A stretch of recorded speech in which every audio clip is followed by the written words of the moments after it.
Hello folks, I'm Headley, another fat bearded man talking about records. Remember me? It's been a while, hasn't it? And I've been brought out of semi-retirement. I've not retired. Oh, the door! Ghosts! Yeah, by my mate, or in aid of my friend Graeme over at Crackin Vinyl. He's celebrating 10 years in the VC. 10 years cranking out Crackin Vinyl videos. He's one of my oldest friends in the VC. I've known him 10 years. We've not actually met, but we've had many online conversations. He sent me some records, I've sent him some records. It's the whole VC love affair kind of thing going on. So yeah, well done, Graeme, on 10 years. It's good to see you back as well. So yeah, so your vinyl tag, an 80s vinyl tag he set for us. John's already done it, the 6-inch pianist. He couldn't wait to get back to the 80s, and it was an uber 80s video. It was dripping with the 1980s. I'm sure if you looked from the waist down, he was wearing a pair of leg warmers, just like one of the kids from Fame. But the 80s is a problematic decade for me. Clearly, it's a kind of a love-hate affair, mainly the hate. There's a bit of love as well. And I'm going to try and find some of that love now. But yeah, so well done, Graeme. Here we go.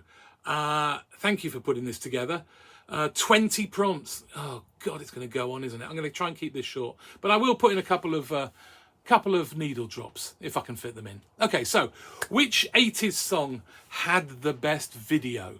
Now, obviously, you think of Peter Gabriel with Sledgehammer, or Aha with Take On Me. Groundbreaking animated videos, really cracking things. I'm saying cracking because of Graeme, aren't I? But I've got to go with Bonnie Tyler, Total Eclipse of the Heart. That is batshit crazy.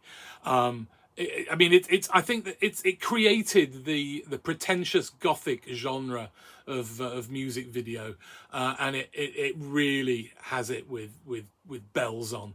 I have no idea what's going on. It's utterly bizarre. The song itself is ridiculous. Jim Steinman, he wrote all the Meatloaf stuff. It's ludicrous. It's over the top. It's stupid. It's theatrical, but it's great. Because of all those failings. It appears to be Bonnie Tyler is a new teacher who's going to teach at a very posh, old school public school. It's got lots of kids, preppy Bullingdon club kind of looking students who throughout the video seem to keep losing clothes. Which in itself is pretty dodgy. You've also got some dancing ninjas. Who doesn't need dancing ninjas? There's some fencing in the dark, all that kind of stuff. And then some choir boys turn up with the bright eyes. Because obviously you've got to do what it says in the lyrics.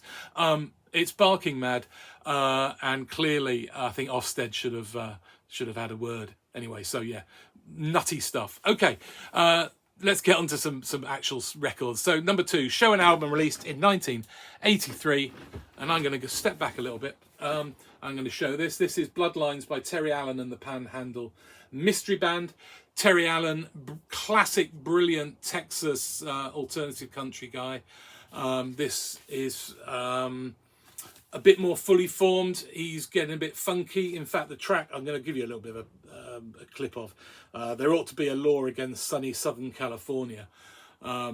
He did. It was originally a song on his debut album, Juarez, but he's redone it and it absolutely rocks. So yeah, brilliant record. If you haven't heard any of Terry Allen's records, check them out because they're brilliant. But yeah, 1983, Terry Allen.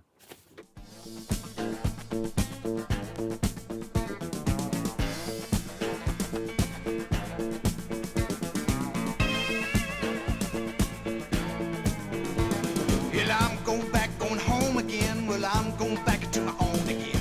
I'm going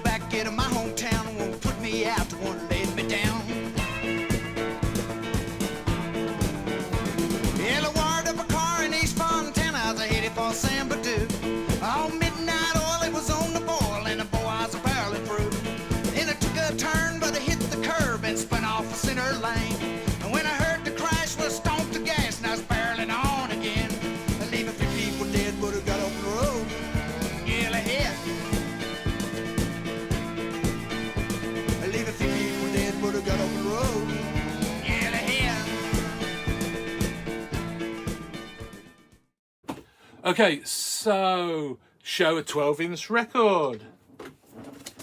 How about that? This is the day. They're good at the 12 inches. There's always remixes of other tunes that are long, so they're great to have. I've got quite a few 12 inches. Show a one-hit wonder. Now, I don't have a copy. I did buy it, and this was a novelty record. It was Star Trekking by The Firm, and I'm sorry, I have to admit I did buy it. I was one of those people. Did it get to number 1? I kind of think it might have got to number 2. No, it probably got to number 1, didn't it? It was one of those annoying earworms, awful. And while I don't have a copy of it now, I did have one. I haven't got somewhere in the house, in a box somewhere, there is a copy. Just inevitably, like that cat turd that's hidden somewhere around the house that you eventually will find. I know that this 7-inch single of Star Trekking by The Firm is going to turn up. Awful stuff. I'm sorry. I don't know why I mentioned it, but I couldn't think of any other one-hit wonders. Okay, show a record by your favourite 80s artist. Now, it's tricky, this, because you've either got artists that started before, that were in the 80s, or started in the 80s and went after, and this is the band that did start in the 70s and continued to this day. I think they've just called it a day, and that's Clannad. They were, without a shadow of a doubt, my favourite band in the 80s.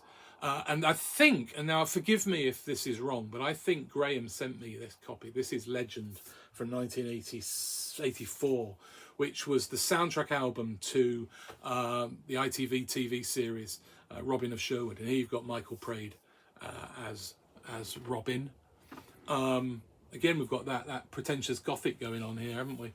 But yeah, this is when they went into that kind of new agey kind of stuff. It was famous for the track, the theme tune, Robin the Hooded Man. But yeah, I loved Clannad in the 80s. They were definitely my favourite band in the 80s. Okay, a 1980s dance floor banger. For this, I would have to choose the Pogues. This is Fiesta on the If I Should Fall from Grace with God album. Fiesta, you probably know it. It's raucous, danceable, and in fact, when I saw the Pogues live, I seriously thought I was going to lose my life in the Irish mosh pit during Fiesta. It was crazy. I'm glad I made it out alive. But yeah, that's a banging tune, and if that comes on the stereo, you know you get on the hi-fi, on the stereo, on the jukebox, on anywhere, you're going to be dancing your boots off. Show a an album with the cover which is the most 80s. And this is the first album I bought. Well, I bought 2 albums at the same time, but this is one of them. And this is Toyah. What's the album called? Love is the Law. It's even got my name on it. You can tell it's mine. So this is from 1983. Look at that. I think I bought this. I'm not sure I knew who Toyah was, but I liked American football at the time. And I think I kind of liked the look of that. So, I mean, obviously, if I liked American football, I'm bound to like that. So, yeah. I mean, look at that. Day-glow pink, the hair, 80s, incarnate. Oh, the phone's gone off again. Come on. With my list. There we go. I thought I set it to not go off.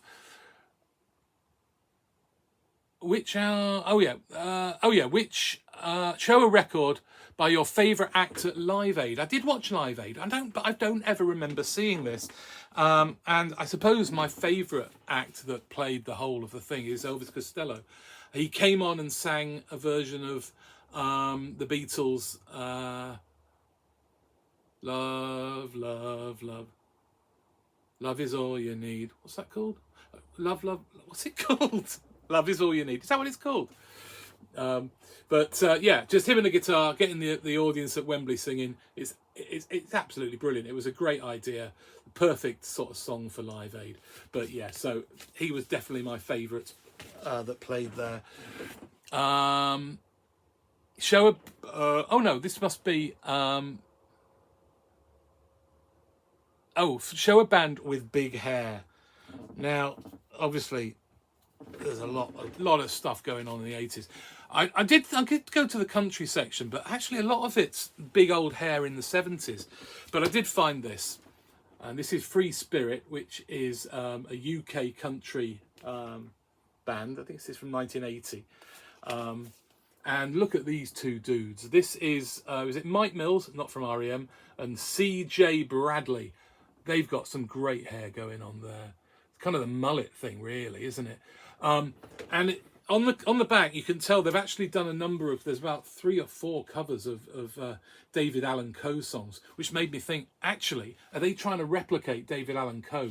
Because, I mean, they're not coming close. So they look at that. I mean, I think that's a strategically shaved Wookiee, I think. But unbelievable hair. Yeah. Not a huge fan of this period, David Allan Coe, but and that album cover just is pure 80s, isn't it? Right, what have we got then? So, best cover. Hang on. Best favourite cover song. I'm going to go with Jackie Wilson said, "I'm in Heaven When You Smile," which is the Van Morrison song done by Dexys Midnight Runners. If only because you got that famous moment of them playing on Top of the Pops with a picture of the darts player Jockey Wilson behind them. So, yeah.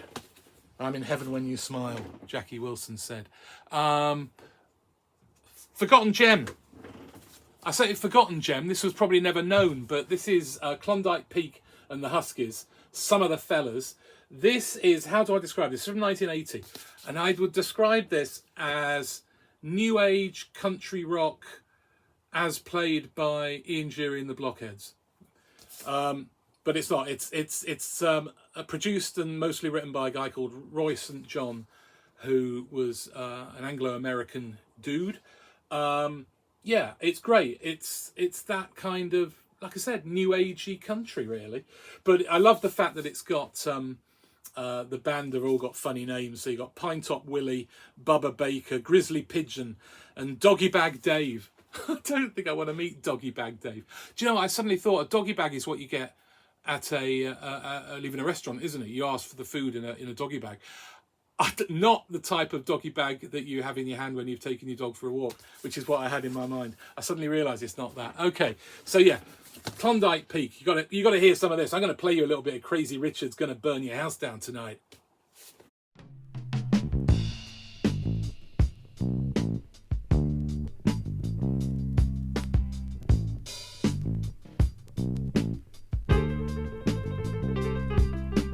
Crazy Richard, just like his daddy, he was born in the middle of a blazing barn. First thing his daddy taught him when he come into the world: if you don't like it, son, just burn it down. By the time that Richard got to 12 years old, he'd been through every state south of Illinois. Cut his teeth on firewood, raised on kerosene, forest fires filled his eyes with joy. Crazy Richard gonna burn your house down tonight. Flames are getting higher. Crazy Richard gonna burn your house down tonight. More than anything else, he loved fire. Oh, fire.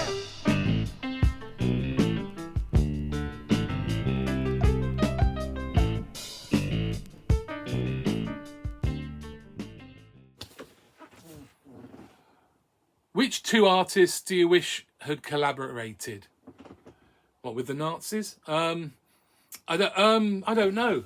Well, Morrissey, obviously. Well, how about this? I'm not very good at these sort of creative things. So Morrissey and Timmy Mallet, we'll have them. Which two artists? No, Time Machine. Which act do you wish that you could go back and see live? I mean, it's got to be Chaz and Dave. I never saw them live. I've got a couple of live albums by them, which sound absolutely brilliant. Yeah, I imagine a night with Chaz and Dave would be immense. Synth-pop record. I finally, do you know, this is one of my favourite records of all time, but I've not had a copy on vinyl. but I finally got one recently, and that's Leonard Cohen, I'm Your Man. Probably not what people think of synth pop, but it is. I mean, it's synth pop, definitely. Yeah, I mean, it's a classic record, isn't it? Absolutely marvellous. He'd already started to go in this direction with, was it Various Positions, the previous album? But this is full-on synthy. Yeah, so absolutely stoked to finally get a copy of I'm Your Man. How are we getting through this? Song from a movie. Now, I should really, I suppose, have something from Local Hero. But there are no songs, they're all tunes. So I thought, well, why don't we have something from Smokey and the Bandit 2? I think this is 1980. No, yes. Oh, maybe it's earlier. No, maybe it's the 70s. No, it's 1980. I have the track Texas Bound and Flying by Jerry Reed, which technically speaking is a reworking of Eastbound and Down, which of course is one of the greatest country songs of all time. And it just added wah-wah guitar, a bit more funky. Yeah, you can't go wrong with that. This you can pick up really cheap. Weirdly, the first Smokey and the Bandit album is really collectible and quite expensive when I don't have it.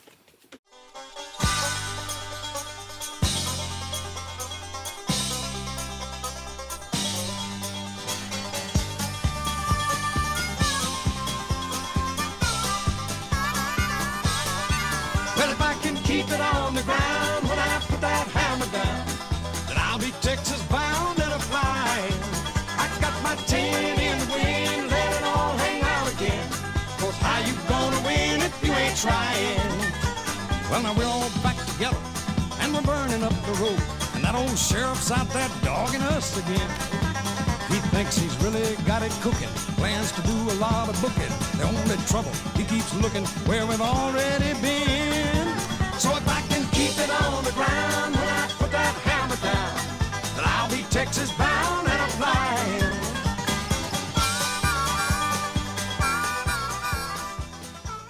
We're nearly there. Oh, Hairbrush song that I would sing. I'd sing the whole, probably, of Paul Simon's Graceland. I know all of the words. I could probably sing it start to finish. Yeah, definitely. I mean, I know it's a bit problematic these days with the issues surrounding its creation and recording, but yeah, at the time in the 80s, my dad, I think, bought this. I don't know quite how I got to know this. I think it was through my dad. I think he bought a tape of it. Yeah, but definitely I can sing all of that. An urban record, hip hop soul, something like that. I don't have a huge amount, but actually, ironically, along with that Toya record, the other record I bought was an album by a band called Break Machine. So I was getting right urban early on, you know, my urban roots growing up in London. But then I moved up north and it all went horribly wrong and got a bit folky, a bit country. Anyway, so this is a compilation from 80-something, for 8 rap tracks. And you've got things like Public Enemy, Eric B. and Rakim, Run DMC, My Adidas, Bomb the Bass on it. But weirdly, you've got Yaz and the Plastic Population. I don't see how that really fits on. But yeah, great compilation of some great stuff on here. Don't Believe the Hype, Public Enemy. Where are we? We're nearly there. We're nearly there. Who do you wish would make a comeback? I don't. I think the 80s should remain dead. An album you would jam in the Walkman. Now, I've got here's a Walkman. Now I don't know where this came from. I think I picked it up at a house I was staying in. I found it in a house when I was a student. My digs. So I do actually have a Sony Walkman, so I can bung this in. And I think what I would bung in is Billy Bragg. His first album, Life's a Riot with Spy vs. Spy. The thing I love about this is the way it's got... it's a kind of really only a mini album, but it's all on one side. You thought maybe you'd put it on the other side, but it does say, the other side, it says, it's blank.